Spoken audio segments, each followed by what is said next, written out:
কোরআনের প্রথম কথা হচ্ছে পড়ো আর নিজের জীবন গড়ো, ঠিক কি না?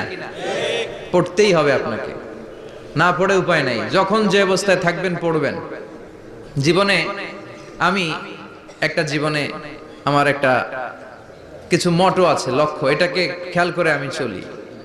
বিষয়টা হচ্ছে এরকম যে আমি কখনো হারি না, আমি হয় জিতি নয় শিখি, এরকম একটা অ্যাটিটিউড রাখবেন যে শিখতে আমাকে হবেই, কিন্তু হেরে যাব না আমরা। চিল্লায় বলেন ঠিক কিনা?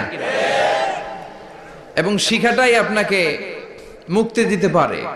এজন্যই কোরআনের প্রথম কথা আল্লাহ শিখার ব্যাপারে উদ্বুদ্ধ করেছেন। আল্লাহ বলেছেন ইকরা বিসমি রাব্বিকাল্লাযী খালাক, read in the name of your lord who has created, পড়ো তোমার প্রভুর নামে যিনি তোমায় শিখিয়েছেন।